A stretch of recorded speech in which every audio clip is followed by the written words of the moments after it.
Clara, una desarrolladora freelance de 28 años, está sentada frente a su computadora en su apartamento, iluminado solo por la luz azulada de la pantalla.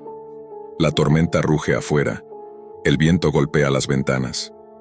Sus dedos teclean rápido mientras navega por un foro oculto en la Deep Web, un lugar al que llegó tras horas de configurar Tor y saltar servidores proxy. En la pantalla, un hilo titulado Código Fuente Definitivo promete acceso ilimitado a servidores gubernamentales. Clara, con su pasión por descifrar sistemas, siente una mezcla de curiosidad y escepticismo. El precio es alto, 0,5 Bitcoin. Mira su billetera digital, duda, pero la tentación es fuerte. Solo es un archivo. ¿Qué puede salir mal?, murmura. Transfiere las criptomonedas y descarga un archivo encriptado llamado Susurro versión 1.7z. Descomprime el archivo en una máquina virtual para proteger su sistema. La pantalla parpadea y un ejecutable aparece. Run susurro.exe. Contra su instinto lo ejecuta. La computadora emite un zumbido grave como un enjambre de insectos atrapado en los altavoces. Clara frunce el ceño, revisa el uso de CPU, 100%. Antes de que pueda cerrar el programa, una voz distorsionada y susurrante emerge de los altavoces. Clara Delgado, 28 años, calle Olmo 17. Su corazón se acelera. La voz recita su número de teléfono, su correo, hasta la contraseña de su Wi-Fi. Intenta apagar la computadora, pero el teclado no responde. La cámara web se enciende sola. Su luz verde parpadea. En la pantalla, su propio rostro la observa, pero algo está mal. Sus ojos en el reflejo parecen vacíos. Desesperada, arranca el cable de la computadora. El zumbido cesa, pero ahora lo escucha desde su teléfono que está sobre la mesa. La pantalla del móvil se ilumina sin que lo toque, mostrando un mensaje. El código ahora eres tú. Las luces del apartamento parpadean y un relámpago ilumina la habitación. Por un instante, Clara jura ver una sombra alargada moviéndose en la esquina. Su respiración se entrecorta. Corre a desenchufar el router, pero el zumbido persiste, ahora más fuerte, como si viniera de las paredes. Su teléfono vibra con otro mensaje. Escribe Clara. Sin querer, sus dedos tiemblan sobre el teclado del móvil, como si una fuerza externa los guiara. Abre un editor de texto y escribe líneas de código que no reconoce. Funciones en un lenguaje extraño, mezclas de Python y algo indescifrable. Las noches siguientes son una pesadilla.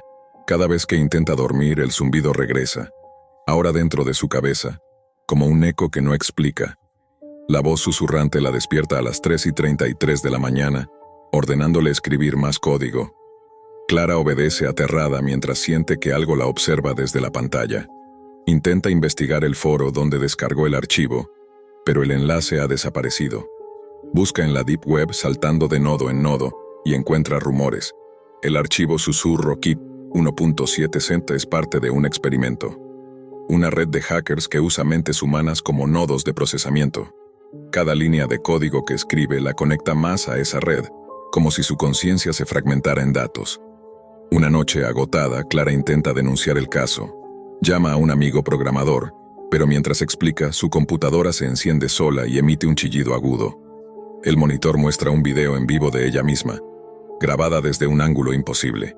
El techo de su habitación. La voz susurra. No hagas eso, Clara. El teléfono de su amigo corta la llamada, y segundos después recibe un mensaje suyo. Para. Ellos saben. Clara tiembla, revisa cada rincón de su apartamento, pero no encuentra cámaras. Las sombras en las esquinas parecen moverse, más nítidas, como figuras humanas sin rostro. Desesperada, intenta destruir su computadora. La arroja al suelo, pero el zumbido no para.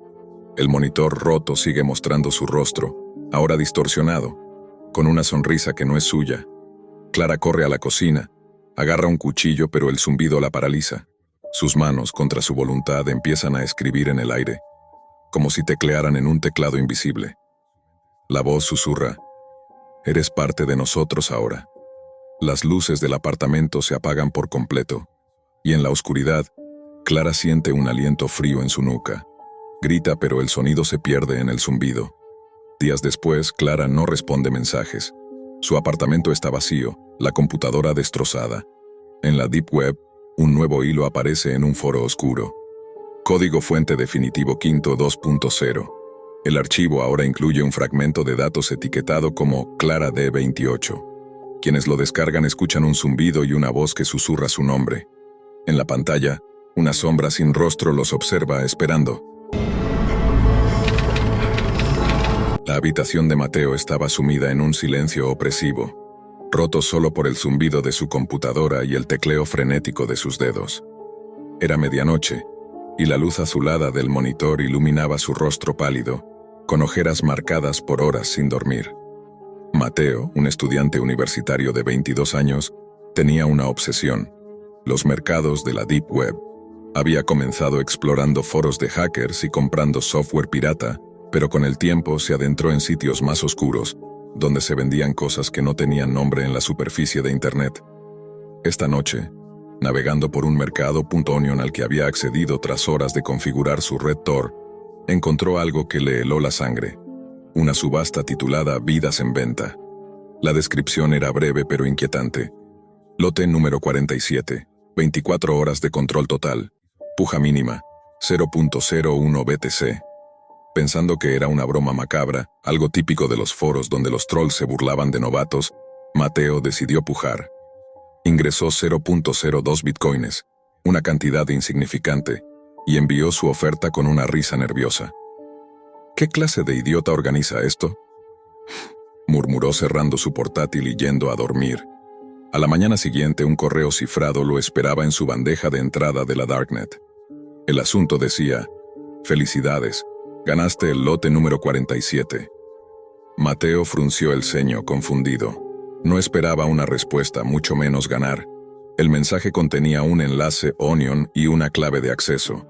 Su curiosidad, esa maldita curiosidad que lo había metido en la Deep Web en primer lugar, lo empujó a abrirlo. La pantalla se llenó con una transmisión en vivo. Era un sótano oscuro, con paredes de cemento agrietadas y una bombilla que parpadeaba débilmente. En el centro, atada a una silla de metal, estaba una joven. Tenía el cabello desordenado, los ojos hinchados por el llanto y una mordaza en la boca. Un temporizador en la esquina de la pantalla marcaba 23:59:12 y seguía contando hacia atrás. Debajo de la transmisión, había un campo de texto con la instrucción: «Escribe tu comando control total por 24 horas». Mateo sintió un nudo en el estómago. Esto no era una broma. Intentó cerrar la pestaña, pero su navegador no respondía. Probó apagar la computadora, pero la pantalla seguía mostrando la imagen de la joven, cuyos ojos parecían perforarlo a través de la cámara. Un nuevo mensaje apareció en la pantalla: «Tú decides su destino». Mateo, con el corazón latiendo a 1000 por hora, escribió en el campo de texto: «Libérala». La respuesta fue inmediata: «Comando inválido. Especifica una acción concreta». Temblando, intentó desconectar su computadora de Internet, pero el router no respondía. Reinició el sistema, pero la transmisión volvió a aparecer al encenderse. La joven ahora lo miraba directamente, como si supiera que él estaba allí. Sus ojos, llenos de terror, parecían suplicar. Mateo marcó el número de la policía, pero la llamada se cortó al instante. Intentó usar su teléfono, pero la señal había desaparecido. Entonces, un golpe resonó en la puerta de su apartamento. Era un sonido seco, rítmico, como si alguien golpeara con un objeto pesado. Mateo se quedó paralizado con el teléfono en la mano. Los golpes se detuvieron y un silencio aún más aterrador llenó la habitación. Corrió a la puerta y miró por la mirilla. No había nadie. Con manos temblorosas abrió la puerta y encontró un paquete pequeño en el suelo. Dentro había una nota escrita a mano: «Gracias por participar. Eres el próximo lote». El corazón de Mateo se detuvo. Cerró la puerta de golpe y corrió a su computadora, que ahora mostraba un nuevo mensaje: «Tu puja ha sido registrada. Transmisión en vivo comenzará en 48 horas». La pantalla se apagó sola. Mateo intentó encenderla, pero no respondía. Corrió a la ventana y miró hacia la calle. Una figura encapuchada estaba parada bajo una farola, observándolo. Cuando parpadeó, la figura había desaparecido. Las siguientes horas fueron una pesadilla. Mateo intentó salir de su apartamento, pero cada vez que abría la puerta sentía una presencia detrás de él, como si alguien lo siguiera. Su teléfono comenzó a recibir notificaciones de aplicaciones que no recordaba haber instalado, todas con mensajes idénticos. Prepárate, la subasta ha comenzado. Desesperado se conectó a una red pública desde un café cercano, usando una laptop vieja que tenía en casa. Entró a la Deep Web y buscó el mercado donde había encontrado la subasta. El sitio estaba vacío como si nunca hubiera existido, pero en otro foro, uno aún más oscuro, encontró un nuevo enlace. Al abrirlo vio una transmisión en vivo de su propio apartamento.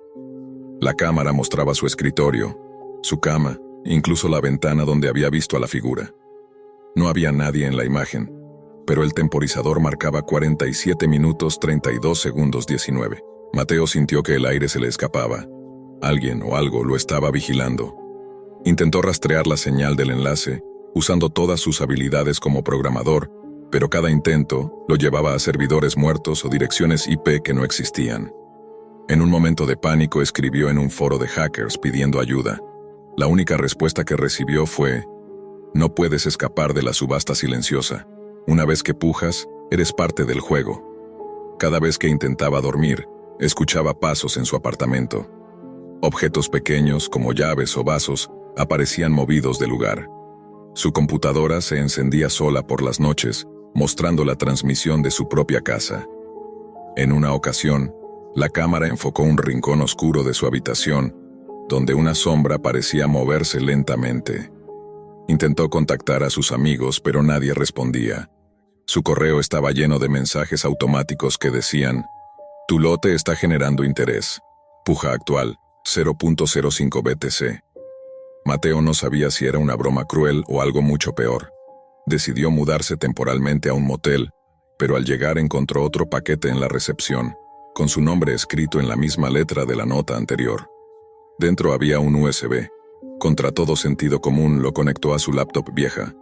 Contenía un video de la joven que había visto en la primera transmisión. Estaba viva, pero sus ojos estaban vacíos, como si algo en ella se hubiera roto. Al final del video la cámara giró y mostró el rostro de Mateo, grabado desde su propia webcam, aunque él juraba que no había estado frente a ella. Los días pasaron, y Mateo apenas dormía. Cada vez que cerraba los ojos veía a la joven suplicando, o peor, veía su propio rostro en una subasta en línea. Intentó borrar su rastro digital, eliminando cuentas, formateando discos duros, pero nada funcionaba. Su rostro seguía apareciendo en los mercados de la Deep Web, con descripciones que detallaban su vida, su dirección, sus horarios, incluso sus miedos más profundos. Una noche, mientras estaba escondido en el motel, recibió un mensaje en su teléfono. El temporizador está por terminar. Prepárate para tu transmisión. La pantalla mostró una cuenta regresiva, 005912. Mateo no sabía si era real o si estaba perdiendo la cordura. Corrió a la estación de policía más cercana, pero al llegar los oficiales lo miraron con extrañeza. Uno de ellos sacó un teléfono y le mostró una transmisión en vivo. Era Mateo, parado frente a la estación, grabado en tiempo real. No puedes escapar, dijo el oficial con una sonrisa que no era humana. Mateo salió corriendo, pero las calles parecían diferentes, como si la ciudad misma estuviera cambiando a su alrededor. Las farolas parpadeaban, y las sombras parecían alargarse hacia él. Su teléfono vibró con un último mensaje. La subasta silenciosa te da la bienvenida. Tu lote está listo. Ahora, Mateo vive huyendo, cambiando de ciudad, de identidad, pero nunca se siente solo. Cada pantalla que mira, cada reflejo en una ventana, parece observarlo. En los rincones más oscuros de la Deep Web, su rostro sigue apareciendo, con un temporizador que nunca se detiene. A veces, escucha golpes en la puerta, aunque esté en una habitación cerrada. A veces ve a la joven de la primera transmisión, parada en la distancia, mirándolo con ojos vacíos. Y siempre, en el fondo de su mente, escucha una voz susurrando: tú pujaste. Ahora eres nuestro. Lucía siempre había sido una periodista intrépida, alguien que no temía meterse en los rincones más oscuros de la verdad, sin importar el costo. Su última obsesión era la Deep Web, ese submundo digital donde la humanidad parecía despojarse de toda moral. Había pasado meses infiltrándose en foros clandestinos, haciéndose pasar por una usuaria anónima bajo el seudónimo Luz Oculta. Su objetivo era claro: exponer un mercado de videos snuff, grabaciones reales de torturas y asesinatos que circulaban como mercancía en los sitios más recónditos de la red. Había oído rumores de un lugar llamado El Bazar, un mercado digital donde se compraba y vendía lo impensable: órganos, identidades, vidas. Fue allí donde encontró el archivo que cambiaría todo: un enlace titulado Caso 47. El archivo estaba alojado en un servidor encriptado, accesible solo a través de un navegador Tor y una serie de claves que había conseguido tras semanas de negociaciones en foros de hackers. Lucía descargó el archivo con manos temblorosas, consciente de que lo que vería podía marcarla para siempre. Pero su deber como periodista era más fuerte que el miedo. Sentada en su pequeño apartamento en el centro de la ciudad, con las cortinas cerradas y la única luz provenía de la pantalla de su laptop, abrió el archivo. El video comenzó con un zumbido grave, como si el audio estuviera distorsionado por una interferencia. La imagen era granulada pero clara: una habitación oscura, una cama deshecha, y en ella, una figura dormida. Lucía frunció el ceño tratando de distinguir los detalles. Entonces, su corazón se detuvo. La figura en la cama era ella misma, durmiendo plácidamente con la ropa que había usado esa misma noche. El pánico la atravesó como una corriente eléctrica. Corrió a revisar su cámara de seguridad, instalada en la esquina de su habitación tras un intento de robo meses atrás. La grabación de esa noche mostraba su habitación vacía, sin intrusos, sin cámaras adicionales, sin nada fuera de lugar. Pero el video del caso 47 era innegable. Alguien o algo la había grabado mientras dormía, desde un ángulo imposible, justo encima de su cama. El video terminó con un texto en letras blancas sobre un fondo negro: encuentra el archivo perdido o serás la próxima. No había más explicaciones, solo un silencio que parecía llenar el apartamento con un peso opresivo. Lucía no durmió esa noche. Revisó cada rincón de su apartamento, buscando micrófonos, cámaras ocultas, cualquier cosa que explicara lo que había visto. No encontró nada. Su mente racional intentó convencerla de que era una broma, un montaje elaborado por alguien que conocía su investigación. Pero el miedo, ese instinto primitivo, le susurraba que algo estaba mal, muy mal. Decidió volver a la Deep Web, a los foros donde había encontrado el enlace. Publicó un mensaje en un hilo anónimo: ¿alguien sabe qué es el caso 47? Las respuestas llegaron rápidas, pero ninguna era clara. «Abandónalo mientras puedas», escribió un usuario llamado Sin Ojos. «El archivo perdido no es un archivo, es un pacto», dijo otro, Cazador 47. Cada mensaje parecía más críptico, pero todos compartían un tono de advertencia, como si hablar del tema fuera suficiente para invocar algo. Siguiendo las pistas de los foros, Lucía se adentró en sitios aún más oscuros. Uno de ellos, accesible solo tras resolver un rompecabezas digital, era una galería de imágenes perturbadoras. Rostros desfigurados, cuerpos mutilados, escenas que parecían sacadas de una pesadilla. Cada imagen venía acompañada de un número, del 1 al 46. No había un caso 47. Lucía sintió un escalofrío al pensar que, tal vez, ella era el caso 47. Mientras navegaba, su apartamento comenzó a cambiar. Primero fueron ruidos, crujidos en las paredes, pasos suaves en el pasillo, un susurro que parecía venir de la ventilación. Luego objetos comenzaron a moverse. Su taza de café apareció en el baño. Su libreta de notas, donde apuntaba los detalles de su investigación, estaba abierta en una página que no recordaba haber escrito, con una sola frase garabateada: «No mires atrás». Una noche, mientras intentaba descifrar un nuevo enlace proporcionado por un usuario anónimo, su computadora se apagó de repente. La pantalla quedó negra, pero el ventilador seguía funcionando, emitiendo un zumbido que parecía un lamento. Lucía intentó reiniciarla, pero antes de que pudiera tocar el teclado, la pantalla se encendió sola. Un nuevo video comenzó a reproducirse. Era ella esa misma noche sentada frente a su laptop, abriendo el archivo original del caso 47. Pero la cámara no estaba frente a ella, ni en un trípode, ni en ningún lugar visible. El ángulo era desde arriba, justo detrás de su hombro, como si alguien estuviera parado allí observándola.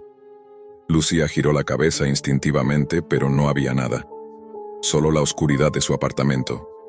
El video terminó con un nuevo mensaje: estás más cerca, pero no lo suficiente, pero no lo... El terror se apoderó de ella. Intentó salir de su apartamento, pero la puerta principal no abría. El cerrojo estaba atascado, como si algo lo sujetara desde el otro lado. Su teléfono vibró en ese momento, mostrando un mensaje de un número desconocido. El archivo perdido es tu alma. Lucía gritó, arrojando el teléfono contra la pared, pero la pantalla no se rompió. En cambio, comenzó a mostrar una transmisión en vivo. Su propia habitación, en tiempo real, con ella parada en el centro mirando el teléfono. La cámara parecía estar en la esquina superior de la pared, pero no había nada allí. Corrió a apagar la luz, pensando que eso detendría la grabación, pero la transmisión continuó, ahora en una visión nocturna verdosa que hacía que su figura pareciera un espectro. Desesperada, volvió a la Deep Web buscando respuestas. Encontró un foro donde un usuario afirmaba haber escapado del Caso 47. Sus mensajes eran un caos, escritos con errores como si tuviera prisa. Decía que el archivo perdido no era un archivo digital, sino una ofrenda. Ellos quieren algo tuyo, escribió, algo que no puedes recuperar. El usuario recomendaba encontrar un sitio específico, un enlace que solo aparecía en ciertos momentos, llamado el altar. Lucía buscó durante horas, siguiendo cadenas de enlaces que la llevaban a páginas en blanco, videos de estática y audios que parecían susurros en un idioma que no reconocía. Finalmente encontró el altar, una página negra con un único campo de texto y un botón que decía ofrendar. No sabía qué escribir. ¿Su nombre? ¿Su dirección? ¿Un secreto? Pensó en todo lo que había aprendido en su investigación. Los videos snuff, las víctimas, los números del 1 al 46. ¿Y si el archivo perdido era ella misma? Temblando escribió: Lucía Ramírez, mi alma. Presionó el botón. La pantalla se congeló, y un sonido como de electricidad estática llenó la habitación. Luego silencio. Su puerta se abrió sola, con un chirrido lento. Pensó en correr, pero algo la detuvo. Una sensación de vacío, como si una parte de ella se hubiera desvanecido. Desde esa noche, Lucía no volvió a ser la misma. Siguió viviendo en su apartamento, pero algo estaba mal. Los ruidos cesaron, los videos desaparecieron, y su computadora nunca volvió a mostrar un enlace a El Bazar. Pero cada noche, al cerrar los ojos, sentía una presencia. No podía verla, pero sabía que estaba allí, observándola desde las sombras. A veces, al despertar, encontraba su laptop encendida, mostrando una pantalla negra con un solo mensaje: aceptado. Sus amigos notaron que ya no hablaba con la misma pasión, que sus ojos parecían vacíos. Lucía seguía escribiendo, pero sus artículos eran fríos, carentes de vida. En la Deep Web, un nuevo rumor comenzó a circular. Un archivo titulado Caso 48 había aparecido en El Bazar. Nadie sabía quién era la próxima víctima, pero todos coincidían en una cosa: una vez que abrías el archivo perdido, no había vuelta atrás. Diego tenía 17 años y una vida que se sentía como un eco en un cuarto vacío. Sus días transcurrían entre la escuela, donde apenas intercambiaba palabras con sus compañeros, y su habitación, un refugio desordenado con pósters de bandas que ya nadie escuchaba. La soledad era su compañera constante, un peso que lo seguía como una sombra. Una noche, mientras navegaba por foros oscuros en busca de algo que rompiera la monotonía, encontró un enlace en un subreddit olvidado.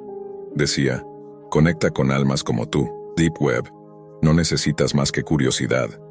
El enlace lo llevó a un sitio con una interfaz negra y letras verdes parpadeantes, como si hubiera sido diseñado en los años 80. Era una sala de chat anónima. Sin pensarlo mucho, Diego se registró con el nombre Eco 17 y entró.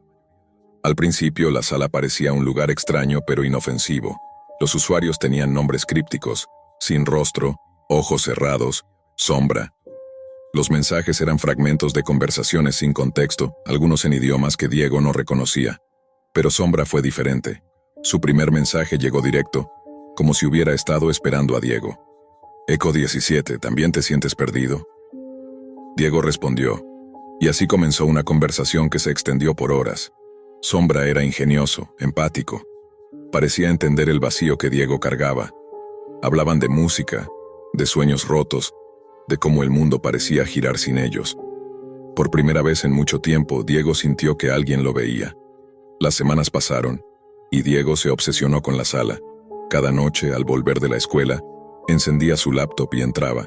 Sombra siempre estaba ahí como si nunca se desconectara. Pero había algo extraño. Sombra nunca compartía nada personal. Cuando Diego preguntaba, cambiaba de tema o respondía con frases evasivas como «Los detalles no importan aquí». Diego, sin embargo, no le daba importancia. La sala se había convertido en su escape, el único lugar donde no se sentía invisible.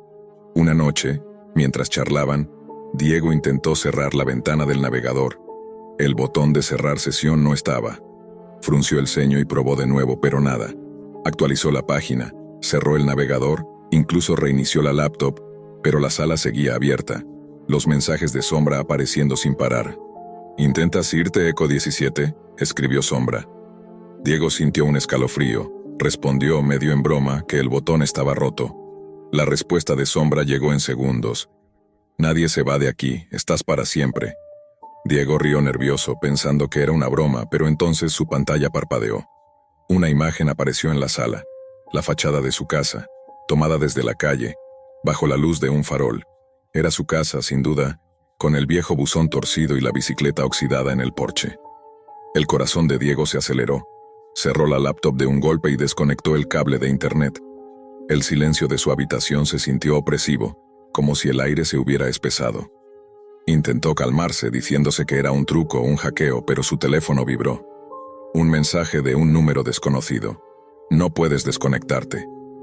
Diego lo bloqueó, pero otro llegó, y luego otro, todos con el mismo texto. Apagó el teléfono, pero al encenderlo de nuevo, la pantalla mostró la sala de chat abierta, con un nuevo mensaje de Sombra. «Mira detrás de ti». Diego giró, esperando encontrar algo, pero solo estaba su habitación, desordenada y silenciosa. Sin embargo, el miedo ya se había instalado en su pecho. Al día siguiente, Diego evitó la laptop. Pasó el día en la escuela, distraído, mirando por encima del hombro, sintiendo que alguien lo observaba. Cuando llegó a casa, encontró su laptop encendida sobre su cama, aunque juraba haberla guardado en un cajón. La pantalla mostraba la sala y una nueva imagen, su habitación, tomada desde un ángulo imposible, como si la cámara estuviera dentro de su armario. Diego abrió el armario con manos temblorosas, pero no había nada más que ropa y cajas. Cerró la laptop y la llevó al garaje, encerrándola en una caja de herramientas. Esa noche, no pudo dormir. Cada crujido de la casa, cada sombra en la pared lo hacía saltar. A la medianoche un sonido lo despertó. Risas bajas y distorsionadas, como si vinieran de un altavoz viejo. Provenían del armario. Con el corazón en la garganta, Diego se acercó y abrió la puerta. La laptop estaba ahí, abierta, la pantalla mostrando su rostro en tiempo real, como si una cámara lo estuviera grabando. Pero no había ninguna cámara. Intentó apagarla, pero los botones no respondían. Un mensaje apareció. «Cada palabra que escribes me da más de ti». Diego tomó un martillo del garaje y destrozó la laptop, rompiendo la pantalla en pedazos. Se sintió aliviado, pero solo por un momento. A la mañana siguiente, su correo estaba lleno de mensajes de un remitente desconocido. Todos decían lo mismo. «No puedes escapar. Eres parte de la sala». Diego intentó ignorarlos, pero los mensajes seguían llegando, ahora en su teléfono, en las notificaciones de sus redes sociales, incluso en los anuncios que aparecían en su navegador. Intentó contárselo a sus padres, pero no le creyeron, diciendo que era solo un virus o un mal chiste. Pero Diego sabía que no era un virus. Cada noche escuchaba las risas, ahora más claras como si vinieran de todas partes. A veces veía destellos de su rostro en los espejos, en la pantalla apagada de su teléfono, en la televisión.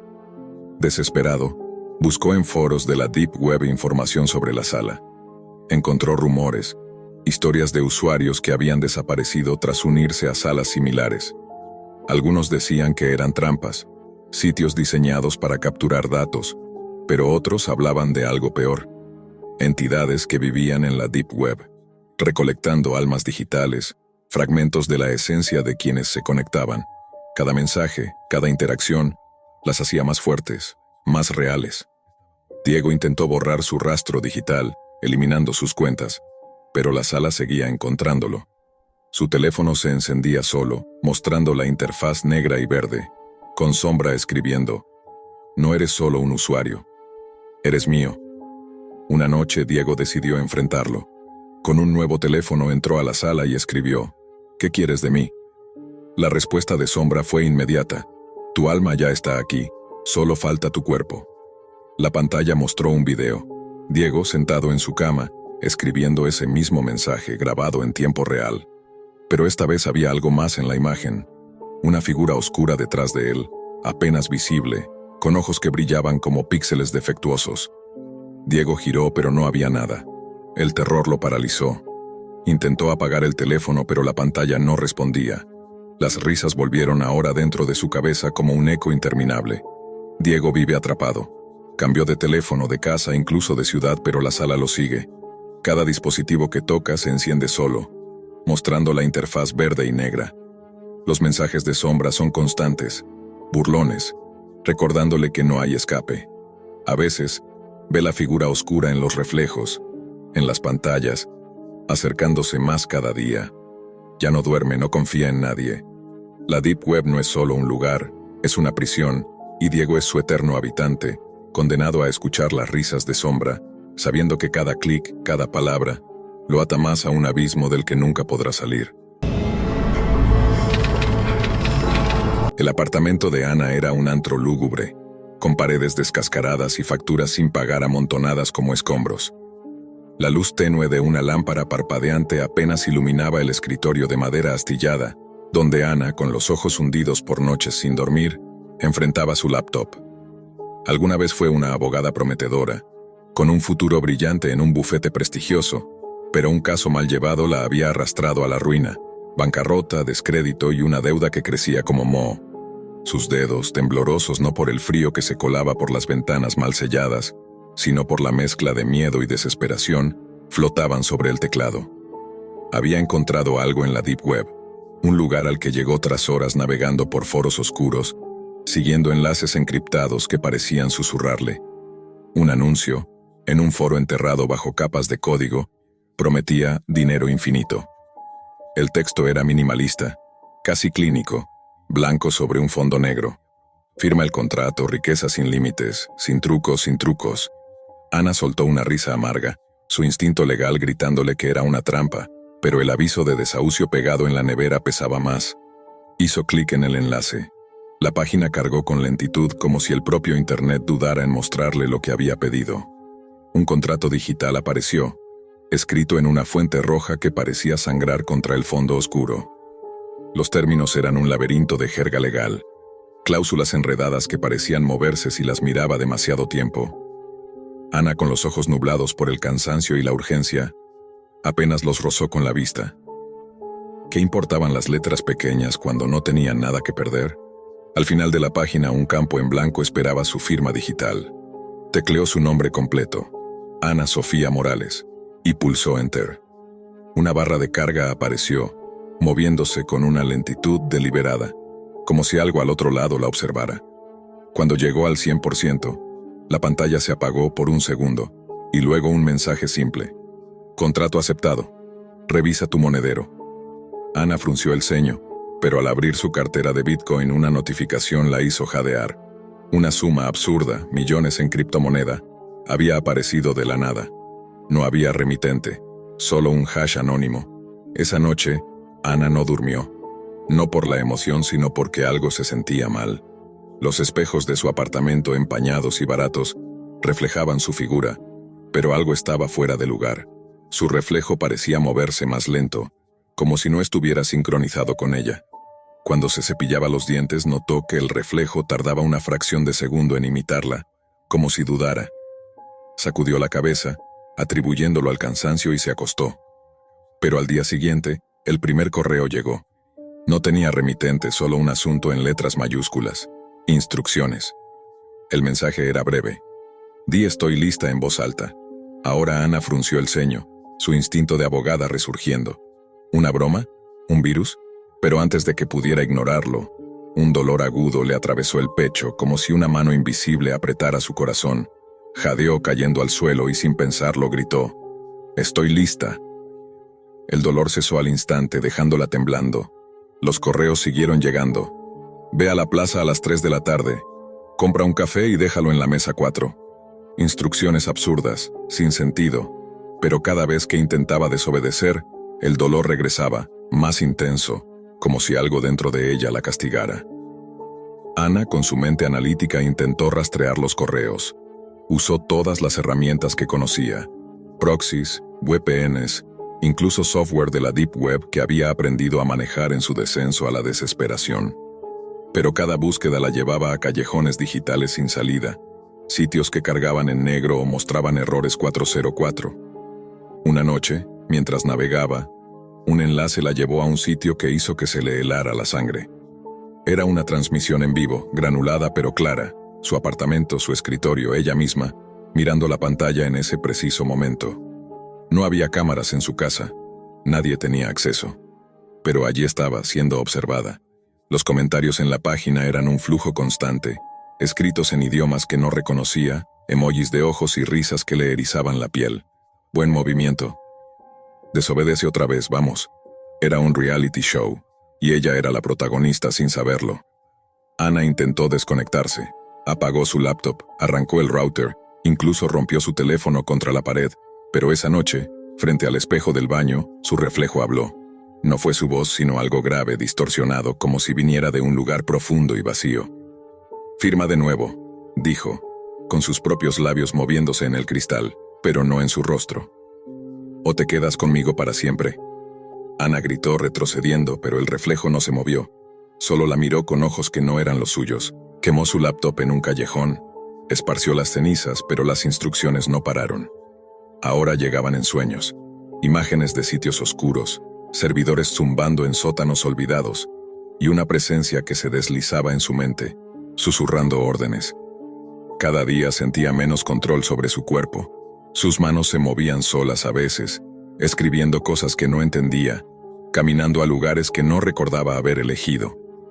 Desesperada, Ana buscó ayuda en los mismos foros de la Deep Web donde había encontrado el contrato. Los usuarios, anónimos detrás de nombres como Null Pointer o Deadlink, se reían de ella. «Firmaste», decían, «no hay salida».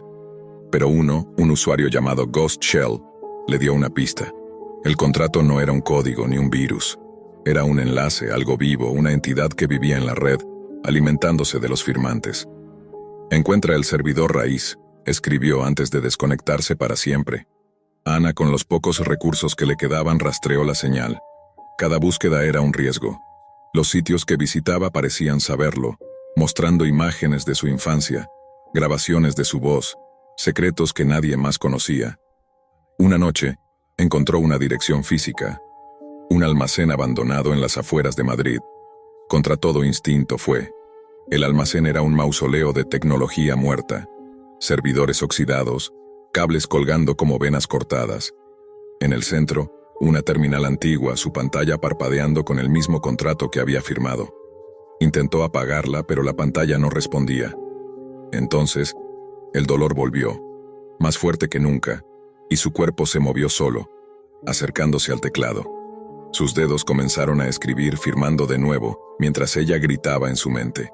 La pantalla mostró un nuevo mensaje: «Bienvenida a la eternidad». Su reflejo en la pantalla ya no era ella, sino algo más, algo que sonreía con dientes que no eran humanos. Ana despertó en su apartamento, o eso pensó. Todo parecía igual, pero los espejos estaban vacíos. No había reflejo. Los correos habían parado, pero ahora escuchaba las órdenes directamente en su cabeza. Una voz que no era la suya. Intentó gritar, pero su boca no obedecía. Sus manos se movían, abriendo la laptop que había destruido, que ahora estaba intacta. La Deep Web la había reclamado, y mientras su cuerpo caminaba por las calles, ejecutando órdenes para una audiencia invisible, Ana, atrapada en su propia mente, entendió que el contrato nunca había sido sobre dinero. Era sobre ella, sobre su alma, atrapada en un bucle eterno, un espectáculo para los ojos ocultos de la red. Marcos siempre había tenido una relación casi mística con las imágenes. Desde niño encontraba en los rostros humanos algo que los demás no notaban. Mientras otros dibujaban paisajes o autos veloces, él copiaba gestos, miradas, ceños fruncidos, labios tensos, arrugas nacientes. No era tanto el arte lo que lo fascinaba, sino la historia que se escondía detrás de una expresión. Un rostro, para Marcos, era un enigma a medio descifrar. A los 32 años, vivía solo en un pequeño departamento al sur de la ciudad, con sus horarios invertidos como la mayoría de los freelancers. Durante el día dormía con las cortinas negras bien cerradas, y de noche se sumergía en su mundo de píxeles y trazos vectoriales. Usaba programas de edición de imagen que pocos conocían, y se conectaba con artistas de foros internacionales que hablaban en términos casi crípticos. Marcos no vendía arte, él lo ofrecía, y solo si sentía que quien lo pedía lo merecía. Fue precisamente en uno de esos foros donde vio por primera vez una mención a la galería. Un usuario con el alias _noface_89 compartió una captura de pantalla que, en un principio, parecía un montaje. Era una imagen digital de un rostro que no parecía renderizado ni fotografiado. Era otra cosa.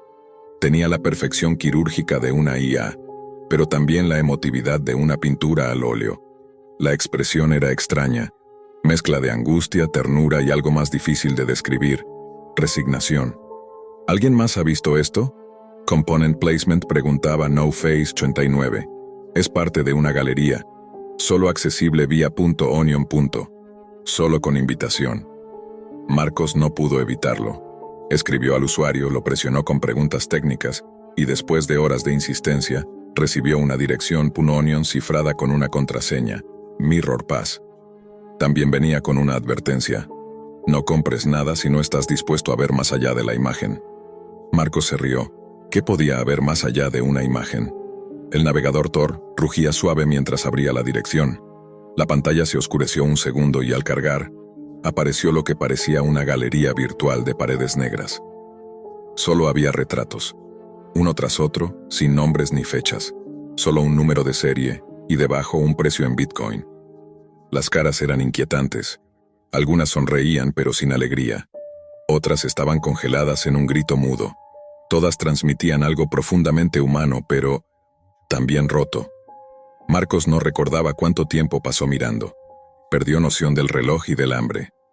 Sentía como si lo observaran desde el monitor, como si cada uno de esos rostros tuviera una historia que intentaba contarle en silencio. Entonces lo vio, un retrato distinto a los demás.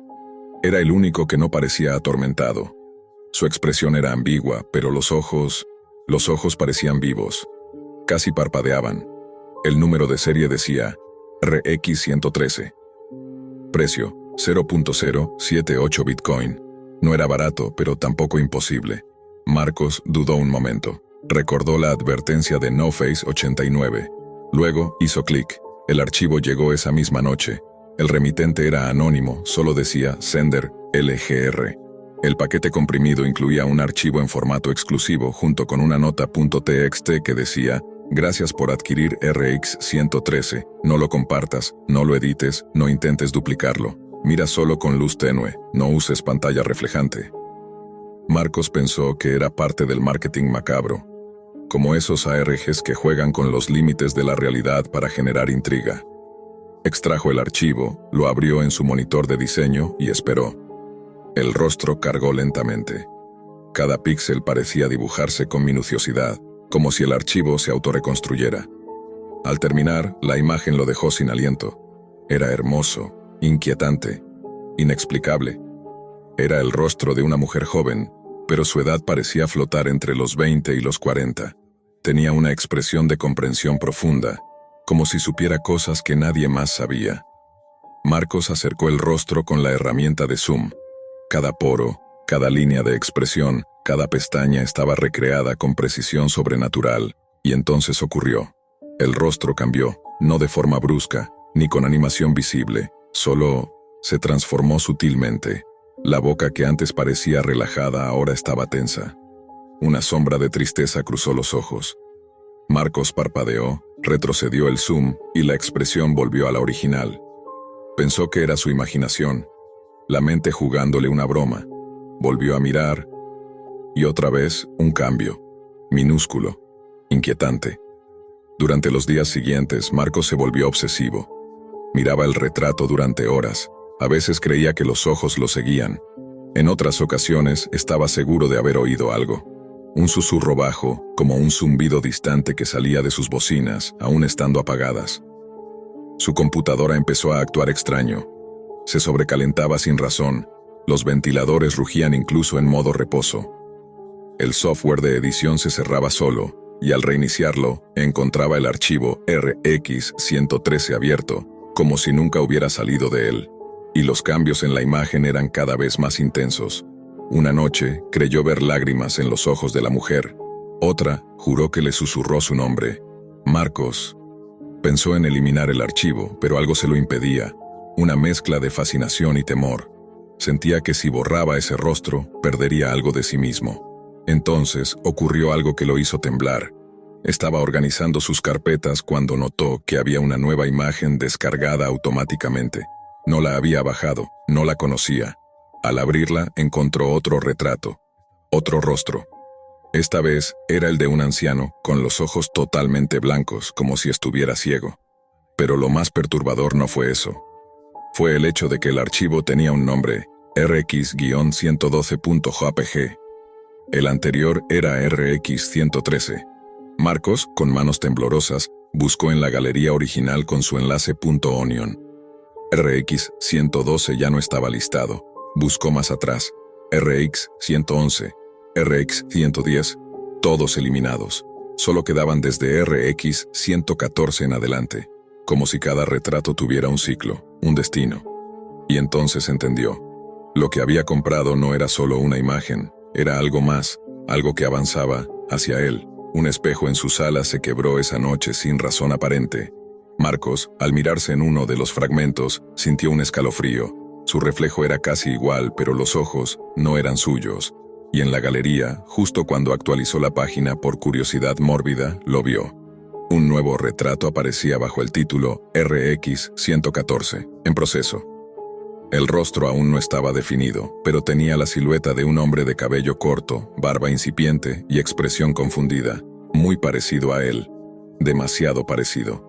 Marcos no era paranoico, o al menos eso se repetía. Pero desde que vio aquel retrato titulado En proceso con un rostro demasiado similar al suyo, algo en su interior se resquebrajó. Como si una fisura invisible lo atravesara por dentro, dejando pasar algo frío, silencioso, irreversible. Durante los siguientes días, su comportamiento cambió drásticamente. Apenas comía, no salía. Había cubierto todos los espejos del departamento con sábanas viejas, harto de sentir que algo lo miraba desde el otro lado. Incluso su reflejo, al cual había aprendido a ignorar desde la pubertad, ahora lo incomodaba. Pero lo más inquietante eran los sueños. No eran pesadillas comunes, no eran sueños de persecución o de muerte. Eran vacíos, como si flotara dentro de una imagen congelada. Marcos soñaba que estaba dentro de su propio retrato, encerrado en una jaula de píxeles, viendo al mundo desde una pantalla mientras una figura sin rostro lo observaba y escribía líneas de código. Y cada mañana, al despertar, su cuerpo parecía más cansado.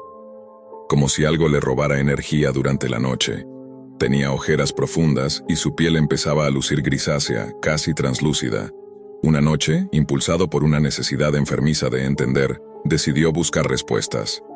Abrió el navegador Tor con una red VPN anidada sobre otra. Se sumergió más allá de la superficie de la Deep Web, en sitios olvidados, foros con actividad delictiva, páginas codificadas en lenguaje hexadecimal. Recordó una regla fundamental que todo internauta conocía. La Deep Web no tiene fondo, pero sí tiene dueños. Tras horas navegando, encontró un hilo cerrado en un foro llamado Mirror Maze 00. Donde varios usuarios hablaban de algo llamado Project LGR. Solo había 27 publicaciones antes de que el tema fuera bloqueado. Algunas eran vagas, especulativas, pero otras parecían escritas por gente que realmente había accedido a esa galería. Una publicación destacaba por encima de todas. Era de un usuario con el alias Mirax y estaba fechada 2 años atrás. El post decía: los retratos no son generados por IA, no del modo que ustedes creen. Se alimentan de patrones biométricos recopilados por tecnologías invisibles, cámaras ocultas, software espía, redes de análisis facial alojadas en dispositivos sin que lo sepas. Ellos no crean rostros, ellos los capturan, Y no venden imágenes, venden presencias. Si tu retrato aparece en la galería, no lo verás de inmediato. Al principio solo notas señales, ruidos que nadie más oye, reflejos distorsionados, archivos que no recuerdas haber descargado. Y luego, el cambio, comienzas a dejar de ser tú. El mensaje terminaba con una advertencia en mayúsculas. Si te ves en la galería, ya es demasiado tarde. Marcos tragó saliva. Su garganta estaba seca. Abrió de nuevo el enlace a la galería. Esta vez lo hizo desde una máquina virtual por precaución, aunque sabía que probablemente ya no importaba. Entró con la contraseña MirrorPass y se desplazó por los retratos disponibles. El retrato RX114 seguía ahí. Ya no decía en proceso, ahora decía RX114, activo. Y el rostro era el suyo. No una fotografía exacta, sino una versión ligeramente alterada.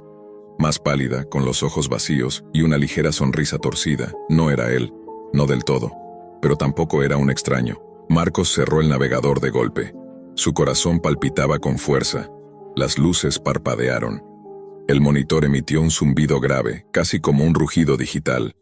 Su computadora se apagó sola. Durante unos segundos hubo un silencio absoluto. Después, los altavoces, que estaban apagados, emitieron un pequeño crujido. Y una voz susurró, casi imperceptible: «No cierres la puerta». Después de eso, todo cambió. Marcos comenzó a encontrar imágenes nuevas en su galería personal. Retratos que no había hecho, personas que no conocía. Algunas de ellas parecían estar dormidas, otras mirando directamente a la cámara con una expresión desesperada. Lo más perturbador fue descubrir que algunos de los retratos no eran solo imágenes estáticas. En una carpeta oculta, encontró un archivo en formato .mov. Lo abrió con cautela. Era un video. Solo duraba 3 segundos. Mostraba a una mujer sentada en una habitación oscura, llorando. Levantaba lentamente la mirada hacia la cámara y con la voz quebrada susurraba: «Ayúdame, aún estoy aquí». El video se detenía en un frame distorsionado donde la cara de la mujer se desfiguraba como un glitch antes de apagarse. Marcos lo reprodujo una y otra vez. Cada vez, el rostro parecía cambiar mínimamente. En una versión los ojos estaban vacíos. En otra había algo, una figura oscura, detrás de la mujer. Intentó rastrear la fuente del video, pero no había metadatos, ninguna IP, nada. Como si el archivo hubiera existido siempre en su disco. Días después, en un acto desesperado, decidió contactar a NoFace89, el usuario que lo había llevado por primera vez a la galería.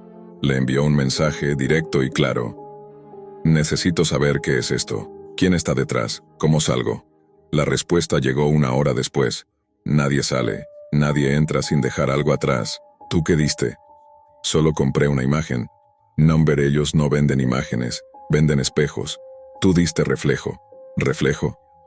«Tu energía, tu presencia digital, tus emociones. Cada vez que la miras, la imagen se alimenta y tú te disuelves». «¿Cómo lo detengo?». «No puedes, pero tal vez puedes entenderlo».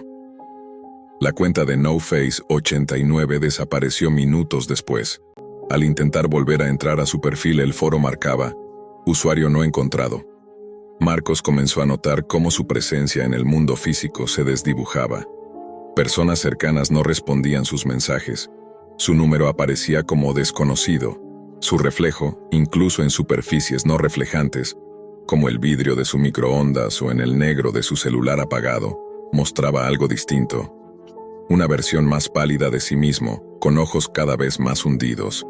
Fue entonces cuando decidió intentar un último recurso: rastrear la IP de la galería, saltando barreras con programas que solo hackers experimentados sabían usar. Utilizó un rastreador de rutas ocultas y redes superpuestas. El resultado fue desconcertante. La IP apuntaba a múltiples ubicaciones al mismo tiempo: Berlín, Lagos, Yakarta. Un nodo que parecía saltar cada segundo, como si la galería no estuviera en un lugar físico, sino en todos a la vez. Finalmente encontró una coordenada fija que se repetía entre los nodos. Una ubicación rural cerca de los Montes Cárpatos en Europa del Este. No había mucha información, salvo una nota en un foro de conspiraciones digitales: Mirror House. Solo uno regresó, y no hablaba. A la mañana siguiente, recibió un mensaje por correo electrónico: El remitente era un conjunto de números y símbolos sin sentido.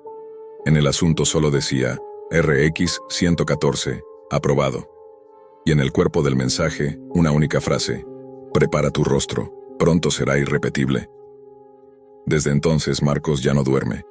No porque no quiera, sino porque no puede. Cada vez que cierra los ojos los ve, los rostros, decenas, cientos, gritando en silencio, atrapados en cuadros invisibles como retratos malditos esperando a ser comprados. Y lo peor es que ya no está seguro de cuál de todos es el suyo. Marcos ya no sabía si los días pasaban o simplemente se repetían. Su noción del tiempo se desvanecía como humo en la pantalla. Había desconectado el internet, desinstalado los navegadores, destruido el disco duro. Y aún así, cada vez que encendía la computadora, la imagen de su rostro lo esperaba. No el que conocía, no el que mostraba su credencial o su espejo del baño. Era otro Marcos, uno que parecía haber perdido toda esperanza, uno que ya no era del todo humano. Los susurros eran constantes, incluso con el equipo apagado. Las luces parpadeaban. Las paredes se sentían más estrechas. Ya no podía dormir. Al cerrar los ojos, escuchaba voces entrecortadas llamándolo por su nombre. Algunas veces, incluso sentía el toque leve de dedos invisibles sobre su piel, como si algo del otro lado intentara alcanzarlo. Pero no iba a rendirse. No todavía. Entre sus últimas investigaciones, una pista no dejaba de resonar en su mente. Mirror House. Solo uno regresó. Ese uno era su última esperanza. Después de buscar durante días en foros oscuros y servidores enterrados, encontró una publicación vieja con las palabras claves: Escape LGR Survivor. Era un comentario dentro de un hilo sobre arte digital maldito, publicado por un usuario llamado Alexei Güero. El post no decía mucho, solo: estuve allí, conocí la casa. Pero no todos los retratos están encerrados, algunos caminan. Le respondió. Esperó. A los 2 días recibió un correo desde una dirección temporal. Si vienes, no vengas solo y no traigas tu rostro. Incluía una ubicación: Timișoara, Rumania. Marcos empeñó lo poco que tenía, vendió su equipo, compró un pasaje sin retorno. Sintió que su alma ya estaba empeñada, y en el fondo, sabía que su rostro ya no le pertenecía. El viaje fue brumoso. Cada escala parecía estar marcada por un símbolo que no entendía. Figuras geométricas en stickers, en monitores de aeropuerto, en los números de las puertas, como si el código detrás de la galería se extendiera a lo físico, como si la red lo estuviera guiando. Timișoara era una ciudad silenciosa, gris. Allí, en un edificio abandonado en las afueras, Marcos encontró a Alexei. Era un hombre alto, de rostro enjuto y mirada perdida. Pero lo más impactante era su ausencia de reflejo. Lo llevó a un espejo oxidado en una esquina del cuarto. «Mírame», dijo con una voz seca. Marcos lo miró, y no vio nada. Alexei estaba parado frente al espejo, pero no estaba ahí. «Hace años me vi en la galería, RX 099. Mi retrato fue vendido. Perdí mi sombra, perdí mi reflejo. Pero aún respiro. Estoy fuera, aunque no del todo». Marcos tragó saliva. «¿Qué es exactamente la galería?» Alexei bajó la mirada. Sacó una libreta vieja. Dibujó un esquema, un círculo de líneas digitales intersectado por figuras humanas. Es un nodo, un umbral. No solo recopila rostros, recopila presencias. Lo que tú crees que es una imagen, en realidad es una cápsula. Cuando la compras, aceptas el acceso. Tu energía queda registrada y lentamente, tu yo digital se separa de ti. Lo duplican, lo deforman y luego lo reemplazan. ¿Reemplazan? ¿Has notado que la gente ya no te recuerda igual? ¿Que te ven diferente? Eso es porque tú ya no estás del todo aquí. Ellos te están suplantando. Marcos cerró los ojos. Lo sabía, lo había sentido. ¿Puedo romper el ciclo?, preguntó. Alexei le tendió un objeto extraño. Era un pequeño espejo circular cubierto con símbolos tallados. Hay un ritual, una ruptura simbólica. Debes enfrentarte a tu retrato, pero no en la pantalla, sino en el origen. ¿Dónde es eso? La galería tiene una réplica física. Es un lugar oculto entre las montañas. Solo los marcados pueden verla, y tú ya estás marcado. Alexei le tocó el pecho. Lo miró a los ojos por última vez. Si entras, puede que ya no salgas igual. O que no salgas en absoluto. Marcos siguió las instrucciones. Caminó durante horas a través de un bosque espeso. El GPS no funcionaba. Las brújulas giraban sin sentido. Pero su cuerpo lo guiaba, como si una voz muda lo arrastrara. Y entonces la vio. Una casa solitaria, de madera negra, sin ventanas. Tenía algo antinatural, como si estuviera hecha de fragmentos de sueños rotos. Al acercarse sintió una presión en el pecho, como si el aire se volviera más denso. Entró. Dentro, la oscuridad no era ausencia de luz, sino una entidad. Las paredes estaban cubiertas con retratos. Miles. Algunos lloraban, otros gritaban en silencio, y entre ellos estaba él, RX-114, su rostro completo, pero con una sonrisa completamente vacía. El retrato parpadeó, lo miró y habló. Tú ya no eres tú, Marcos. Aquel instante se quebró en múltiples planos. Fue como un colapso entre lo físico y lo digital. Su mente se fragmentó.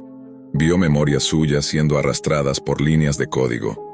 Vio versiones alternativas de sí mismo atrapadas en otros marcos, en otros mundos. Vio a los compradores, a los hackers, a los servidores ocultos como templos, alimentados por almas capturadas. Entonces recordó el espejo que le había dado Alexei. Lo sostuvo frente a su retrato. El reflejo del rostro no era el suyo, sino una entidad hecha de sombras, de líneas geométricas en constante mutación.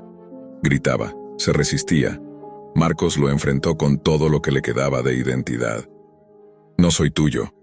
El retrato chilló como si se desgarrara desde adentro y todo se volvió blanco. Despertó en su departamento, o al menos en lo que parecía serlo. Todo era igual, pero levemente distinto.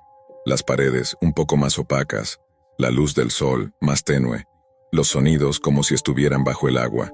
Fue al baño, se miró al espejo. Era él, pero con una cicatriz que no recordaba, una mirada más profunda, más vacía. Su computadora estaba encendida. En la pantalla, la galería, solo un retrato, RX-115. Y debajo, un mensaje. Ahora te toca observar. Desde entonces, Marcos no sale.